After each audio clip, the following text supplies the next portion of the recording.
Visit to China is a reminder of the long intertwined history between the two countries.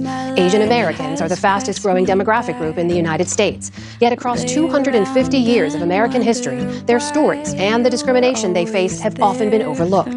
Tonight, Judy Woodruff looks at how that past continues to shape the question of who belongs in America. It's part of her series, America at a Crossroads. In the early morning light, Manhattan's Chinatown is already in motion. Vendors unpack for the day. Children head to school. And in Seward Park, Tai Chi warm-ups, slow and steady. But this neighborhood also holds a darker story of arrival, exclusion, and resistance. This is kind of where Chinatown in New York City really got its start. I met up with journalist and author Michael Luo, whose latest book, Strangers in the Land, traces that history across the United States, beginning in California. As the hostility towards the Chinese got worse and worse on the West Coast, they started to come east, and they ended up here on Mott Street. And the story of Chinatowns in the United States is a story of exclusion, because these were essentially ethnic ghettos where people were just kind of clustered together in this Chinese quarter. To stay safe. Yeah. But for Luo, the son of Taiwanese immigrants and now an executive editor at The New Yorker, the story began far from Chinatown with a confrontation with a stranger on Manhattan's Upper East Side in 2016. She turned and said, "Go back to China." And so I, with the adrenaline flowing, trying to think of something smart to say in response, I yelled, "I was born in this country." And it just felt so pathetic.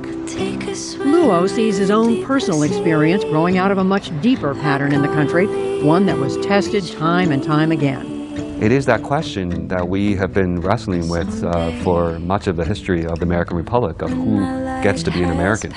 We sat down inside Cooper Union's Great Hall, a stage for American debate for more than a century.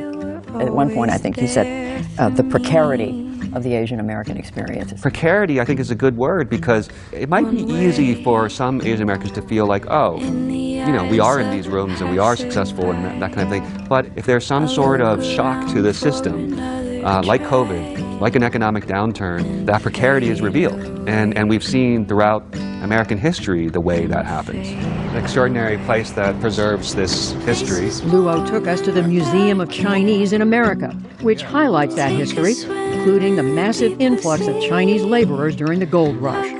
After that faded, many went on to help build the Transcontinental Railroad, segregated from white workers and paid far less.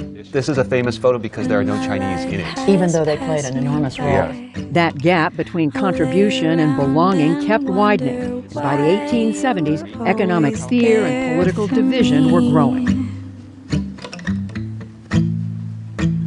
One way in the eyes of a passerby, I look around for another try and fade away